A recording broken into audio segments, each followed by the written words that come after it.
आज हम सब एक ऐसी विभूति के सम्मान में यहां आए हैं जिन्होंने भारतीय लोकतंत्र में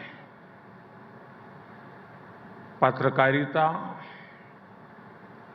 अभिव्यक्ति और जन आंदोलन की शक्ति को नई ऊंचाई दी है। रामनाथ जी ने एक विजनरी के रूप में,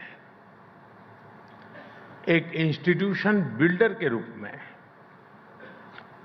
एक नेशनलिस्ट के रूप में और एक मीडिया लीडर के रूप में इंडियन एक्सप्रेस ग्रुप को सिर्फ एक अखबार नहीं बल्कि एक मिशन के रूप में भारत के लोगों के बीच स्थापित किया। उनके नेतृत्व में ये समूह भारत के लोकतांत्रिक मूल्यों और राष्ट्रीय हितों की आवाज बना। इसलिए 21वीं सदी के इस कालखंड में जब भारत विकसित होने के संकल्प के साथ आगे बढ़ रहा है, तो रामनाथ जी की प्रतिबद्धता, उनके प्रयास, उनका विजन हमारी बहुत बड़ी प्रेरणा है।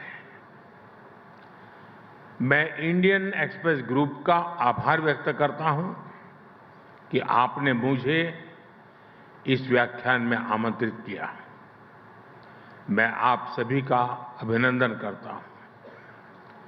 साथियों, रामनाथ जी गीता के एक श्लोक से बहुत प्रेरणा लेते थे। सुख दुखे समय कृत्वा लाभा लाभो जया जयो ततो युद्धाय युजस्व नैवं पापम अव्याप्स्यसि। अर्थात सुख, दुख, लाभ, हानि और जय पराजय को समान भाव से देखकर कर्तव्य पालन के लिए युद्ध करो। ऐसा करने से तुम पाप के भागी नहीं बनोगे। रामनाथ जी आजादी के आंदोलन के समय कांग्रेस के समर्थक रहे, बाद में जनता पार्टी के भी समर्थक रहे, फिर जनसंघ के टिकट पर चुनाव भी लड़ा। विचारधारा कोई भी हो, उन्होंने देश हित को प्राथमिकता दी। जिन लोगों ने रामनाथ जी के साथ वर्षों तक काम किया है, वो कितने ही किस्से बताते हैं जो रामनाथ जी ने उन्हें बताए थे। आजादी के बाद जब हैदराबाद और रजाकारों को उसके अत्याचार का विषय आया, तो कैसे रामनाथ जी ने सरदार वल्लभ भाई पटेल की मदद की। 70 के दशक में जब बिहार में छात्र आंदोलन को नेतृत्व की जरूरत थी, तो कैसे नानाजी देशमुख के साथ मिलकर रामनाथ जी ने जेपी को उस आंदोलन का नेतृत्व करने के लिए तैयार किया। इमरजेंसी के दौरान जब रामनाथ जी को इंदिरा गांधी के सबसे करीबी मंत्री ने बुलाकर धमकी दी कि मैं तुम्हें जेल में डाल दूंगा, तो इस धमकी के जवाब में रामनाथ जी ने पलटकर जो कहा था, ये सब इतिहास के छिपे हुए दस्तावेज हैं। कुछ बातें सार्वजनिक हुई, कुछ नहीं हुई हैं, लेकिन ये बातें बताती हैं कि रामनाथ जी ने हमेशा सत्य का साथ दिया, हमेशा कर्तव्य को सर्वोपरि रखा, भले ही सामने कितनी ही बड़ी ताकत क्यों न हो। साथियों, रामनाथ जी के बारे में कहा जाता था कि वे बहुत अधीर थे। अधीरता नेगेटिव सेंस में नहीं, पॉजिटिव सेंस में। वो अधीरता जो परिवर्तन के लिए परिश्रम की पराकाष्ठा कराती है, वो अधीरता जो ठहरे हुए पानी में भी हलचल पैदा कर देती है, ठीक वैसे ही आज का भारत भी अधीर है। भारत विकसित होने के लिए अधीर है। भारत आत्मनिर्भर होने के लिए अधीर है। हम सब देख रहे हैं 21वीं सदी के 25 साल कितनी तेजी से बीते हैं। एक से बढ़कर एक चुनौतियां आई, लेकिन वो भारत की रफ्तार को रोक नहीं पाई। साथियों, आपने देखा है कि बीते 4-5 साल कैसे पूरी दुनिया के लिए चुनौतियों से भरे रहे हैं। 2020 में कोरोना महामारी का संकट आया। पूरे विश्व की अर्थव्यवस्थाएं अनिश्चितताओं से घिर गई। ग्लोबल सप्लाई चेन पर बहुत बड़ा प्रभाव पड़ा और सारा विश्व एक निराशा की ओर जाने लगा। कुछ समय बाद स्थितियां संभलना धीरे धीरे शुरू हो रहा था, तो ऐसे में हमारी पड़ोसी देशों में उथल-पुथल शुरू हो गई। इन सारे संकटों के बीच हमारी इकोनॉमी ने हाई ग्रोथ रेट हासिल करके दिखाया। साल 2022 में यूरोपियन क्राइसिस के कारण पूरे दुनिया की सप्लाई चेन और एनर्जी मार्केट प्रभावित हुआ। इसका असर पूरी दुनिया पर पड़ा। इसके बावजूद भी 2022-23 में हमारी इकोनॉमी की ग्रोथ तेजी से होती रही। साल 2023 में वेस्ट एशिया में स्थितियां बिगड़ी, तब भी हमारी ग्रोथ रेट तेज रही। और इस साल भी जब दुनिया में अस्थिरता है, तब भी हमारी ग्रोथ रेट 7% के आसपास है। साथियों, आज जब दुनिया डिसरप्शन से डर रही है, भारत वाइब्रेंट फ्यूचर के डायरेक्शन में आगे बढ़ रहा है। आज इंडियन एक्सप्रेस के इस मंच से मैं कह सकता हूं, भारत सिर्फ एक इमर्जिंग मार्केट ही नहीं है, भारत एक इमर्जिंग मॉडल भी है।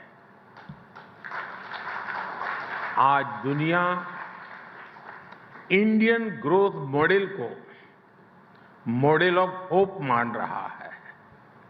साथियों, एक सशक्त लोकतंत्र की अनेक कसौटियां होती हैं और ऐसी ही एक बड़ी कसौटी लोकतंत्र में लोगों की भागीदारी की होती है। लोकतंत्र को लेकर लोग कितने आश्वस्त हैं, लोग कितने आशावादी हैं, ये चुनाव के दौरान सबसे अधिक दिखता है। अभी 14 नवंबर को जो नतीजे आए, वो आपको याद ही होंगे।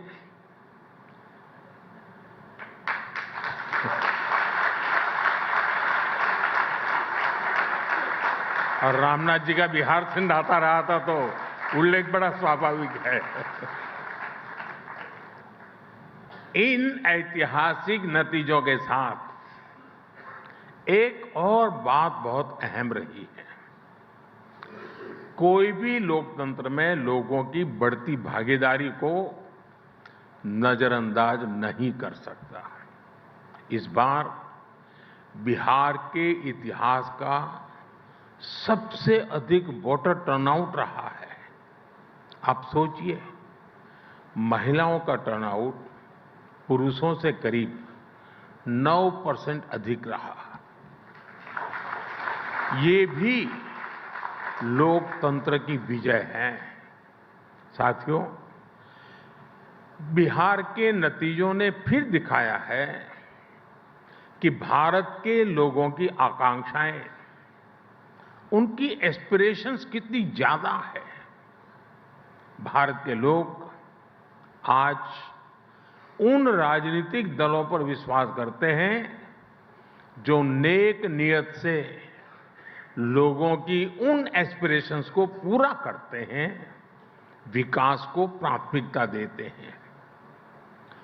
और आज इंडियन एक्सप्रेस के इस मंच से मैं देश की हर राज्य सरकार को, हर दल की राज्य सरकार को बहुत विनम्रता से कहूंगा, लेफ्ट, राइट, सेंटर, हर विचार की सरकार को मैं आग्रह से कहूंगा, बिहार के नतीजे हमें ये सबक देते हैं कि आप आज किस तरह की सरकार चला रहे हैं।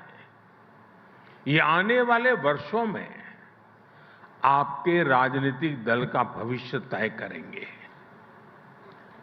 आरजेडी की सरकार को बिहार के लोगों ने 15 साल का मौका दिया। लालू यादव जी चाहते तो बिहार के विकास के लिए बहुत कुछ कर सकते थे, लेकिन उन्होंने जंगल राज का रास्ता चुना।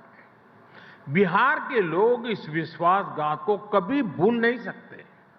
इसलिए आज देश में जो भी सरकारें हैं, चाहे केंद्र में हमारी सरकार है या फिर राज्यों में अलग अलग दलों की सरकारें हैं, हमारी सबसे बड़ी प्राथमिकता सिर्फ एक होनी चाहिए, विकास, विकास और सिर्फ विकास।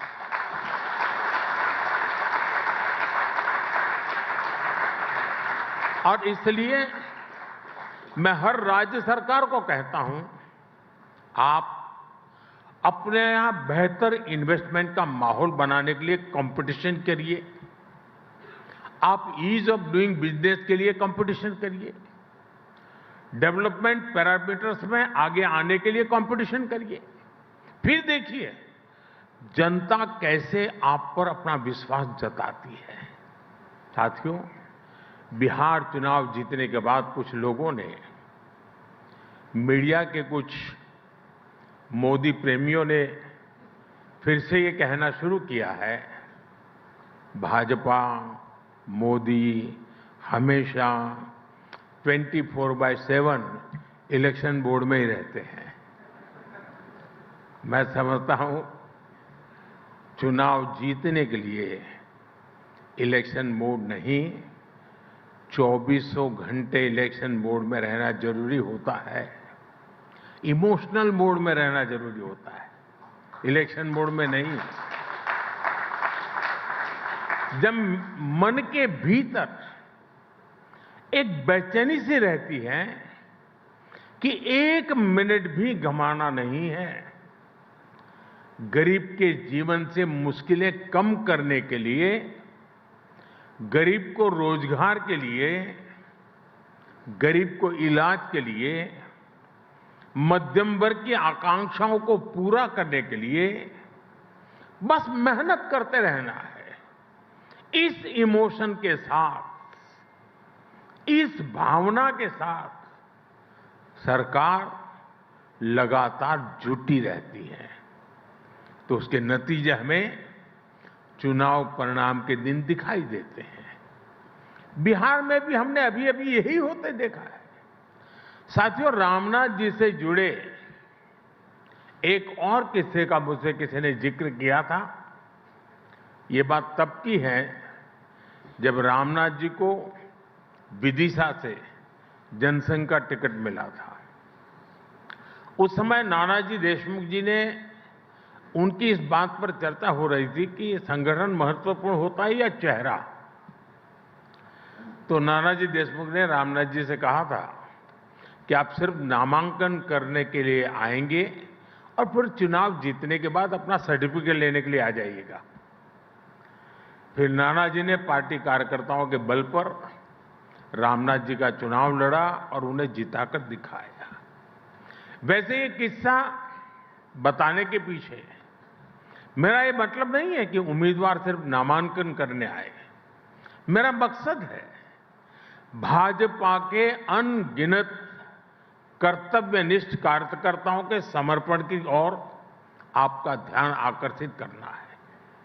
साथियों, भारतीय जनता पार्टी के लाखों करोड़ों कार्यकर्ताओं ने अपने पसीने से भाजपा की जड़ों को सींचा है और आज भी सींच रहे हैं।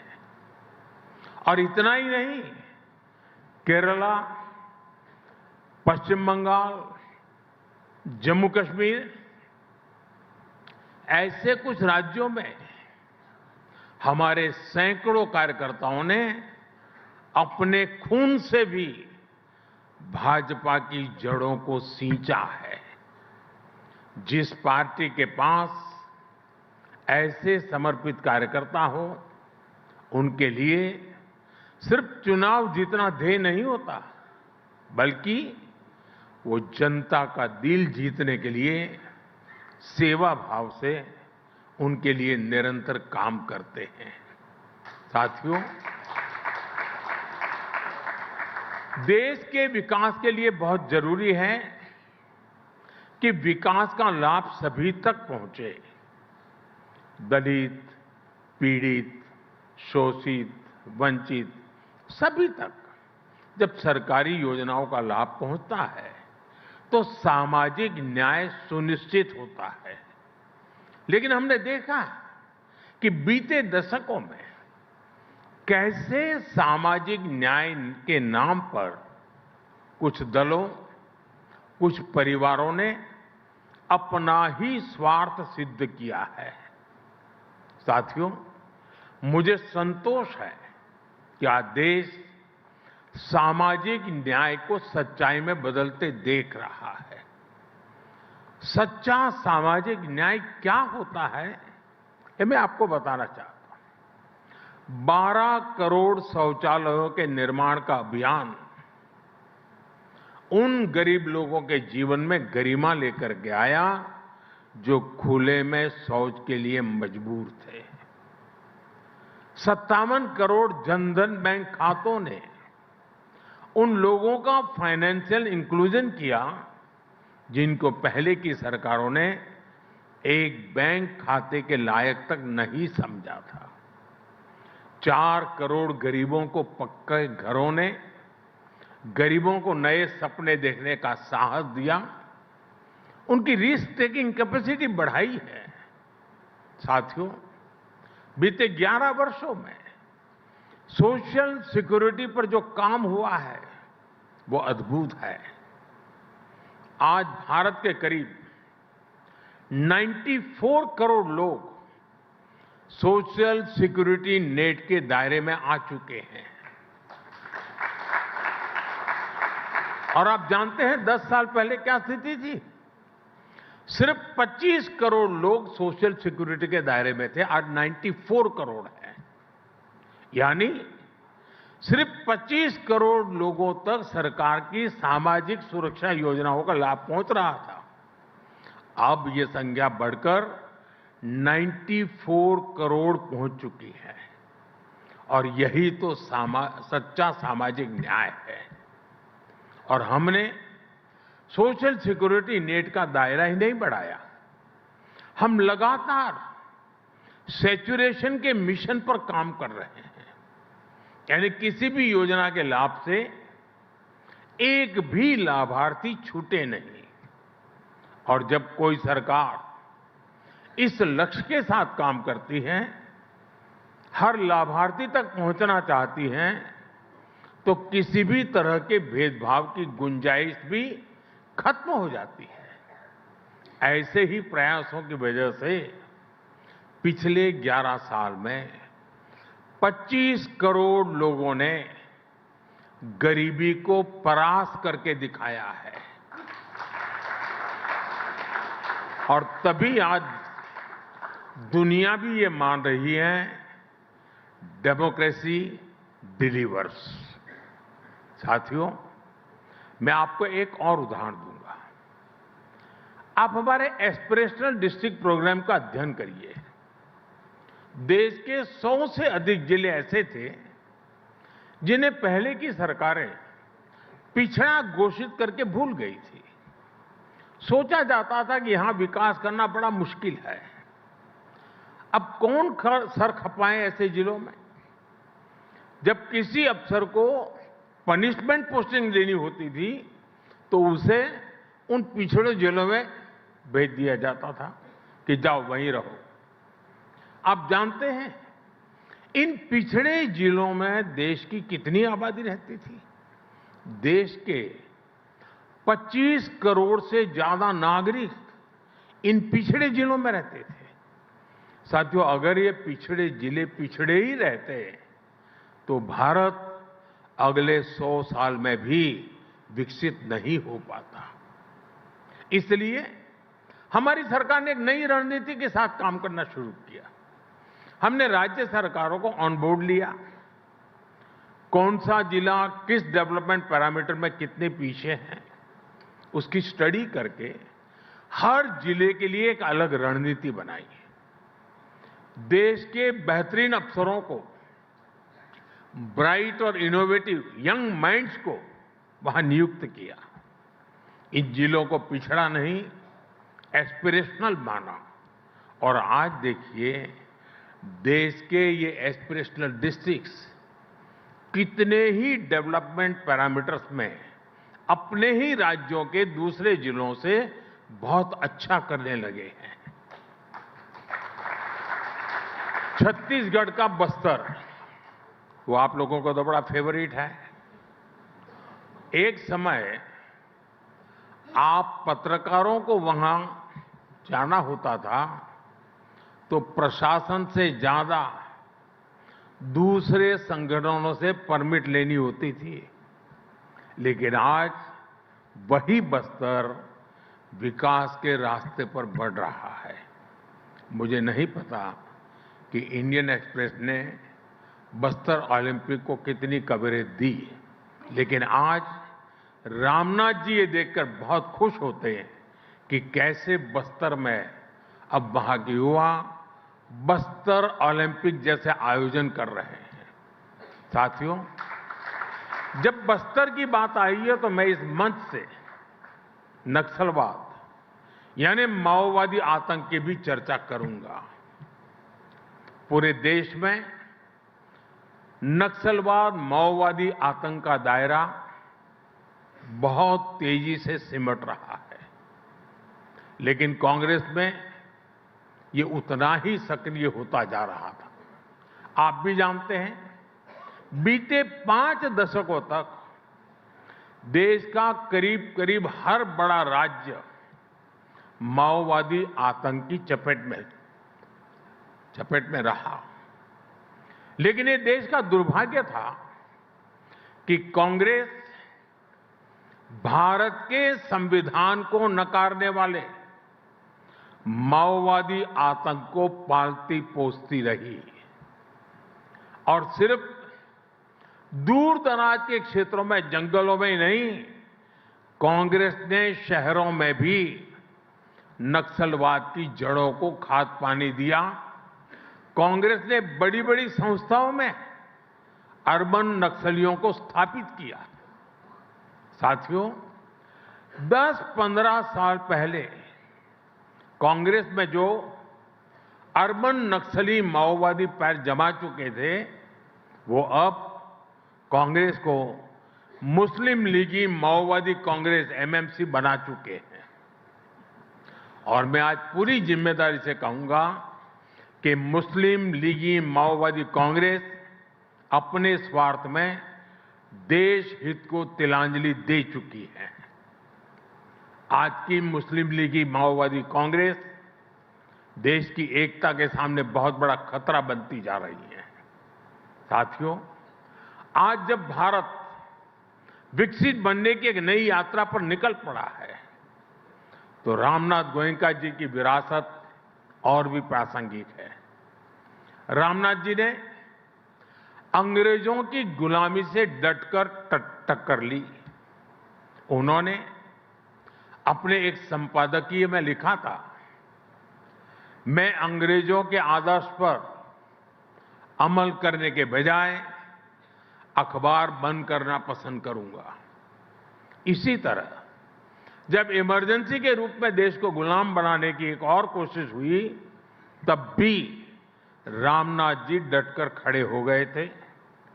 और ये वर्ष तो इमरजेंसी के 50 वर्ष पूरे होने का भी है। और इंडियन एक्सप्रेस ने 50 वर्ष पहले दिखाया है कि ब्लैंक एडिटोरियल भी जनता को गुलाम बनाने वाली मानसिकता को चुनौती दे सकते हैं। साथियों, आज आपके इस सम्मानित मंच से मैं गुलामी की मानसिकता से मुक्ति के इस विषय पर भी विस्तार से अपनी बात रखूंगा। लेकिन इसके लिए हमें 190 इयर्स पीछे जाना पड़ेगा। 1857 के स्वतंत्रता संग्राम से भी पहले वो साल था 1835। 1835 में ब्रिटिश सांसद थॉमस बेबिंगटन मैकाले ने भारत को अपनी जड़ों से उखाड़ने के लिए एक बहुत बड़ा अभियान शुरू किया था। उसने ऐलान किया था, मैं ऐसे भारतीय बनाऊंगा, वो दिखने में तो भारतीय होंगे लेकिन मन से अंग्रेज होंगे। और इसके लिए मैकाले ने भारतीय शिक्षा व्यवस्था में आमूलचूल परिवर्तन नहीं बल्कि उसका समूल नाश कर दिया। खुद गांधी जी ने भी कहा था कि भारत की प्राचीन शिक्षा व्यवस्था एक सुंदर वृक्ष थी जिसे जड़ से हटाकर नष्ट कर दिया। साथियों, भारत की शिक्षा व्यवस्था में हमें अपनी संस्कृति पर गर्व करना सिखाया जाता था। भारत की शिक्षा व्यवस्था में पढ़ाई के साथ ही कौशल पर भी उतना ही जोर था। इसलिए मैकाले ने भारत की शिक्षा व्यवस्था की कमर तोड़ने की ठानी और उसमें सफल भी रहा। मैकाले ने यह सुनिश्चित किया कि उस दौर में ब्रिटिश भाषा, ब्रिटिश सोच को ज्यादा मान्यता मिले और उसका खामियाजा भारत ने आने वाली सदियों में उठाया। साथियों, मैकाले ने हमारे आत्मविश्वास को तोड़ दिया, हमारे भीतरहीन भावना का संचार किया। मैकाले ने एक झटके में हजारों वर्षों के हमारे ज्ञान विज्ञान को, हमारी कला संस्कृति को, हमारी पूरी जीवन शैली को ही कूड़ेदान में फेंक दिया था। वहीं पर वो बीज पड़े कि भारतीयों को अगर आगे बढ़ना है, अगर कुछ बड़ा करना है तो विदेशी तौर तरीकों से ही करना होगा। और ये जो भाव था वो आजादी मिलने के बाद भी और पुख्ता हुआ। हमारी एजुकेशन, हमारी इकोनॉमी, हमारी समाज के एस्पिरेशन सब कुछ विदेशों के साथ जुड़ गई। जो अपना है उस पर गौरव करने का भाव कम होता गया।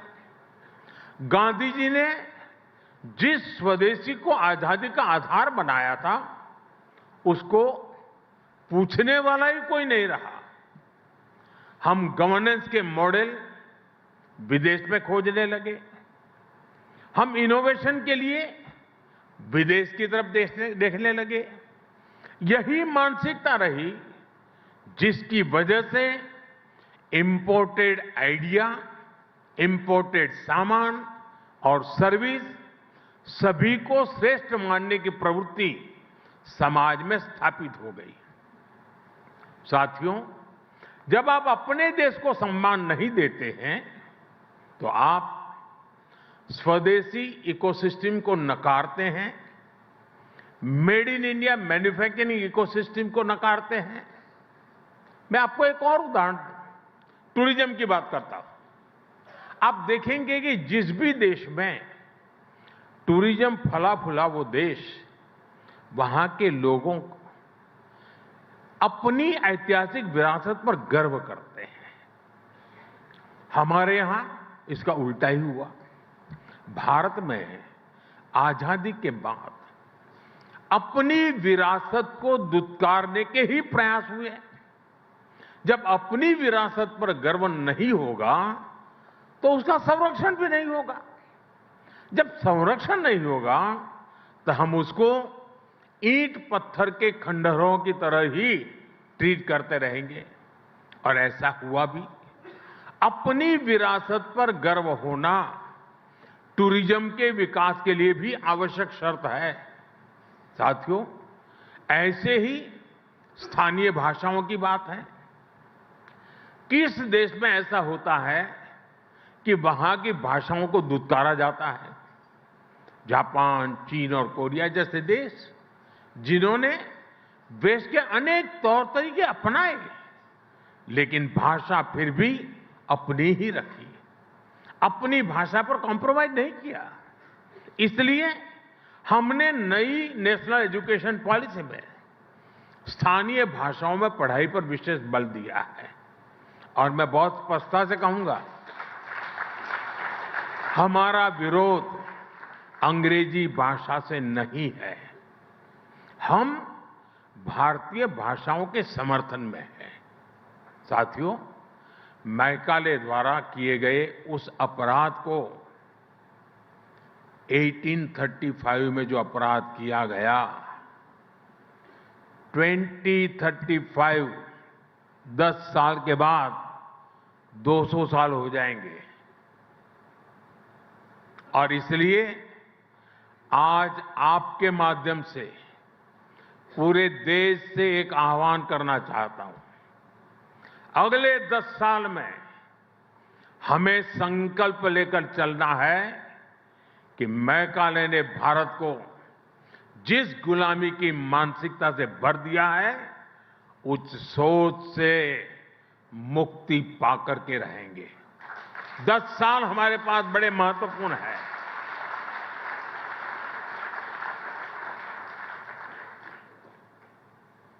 मुझे याद है एक छोटी घटना। गुजरात में लेप्रेसी को लेकर के अस्पताल बन रहा था, तो वो सारे लोग महात्मा गांधी जी से मिले उसके उद्घाटन के लिए। तो महात्मा जी ने कहा कि मैं लेप्रेसी के अस्पताल के उद्घाटन के पक्ष में नहीं हूं, मैं नहीं आऊंगा, लेकिन ताला लगाना है, उस दिन मुझे बुलाना, मैं ताला लगाने आऊंगा। गांधी जी के रहते हुए इस अस्पताल को तो ताला नहीं लगा था, लेकिन गुजरात जब लेप्रेसी से मुक्त हुआ और मुझे उस अस्पताल को ताला लगाने का मौका मिला जब मैं मुख्यमंत्री बना।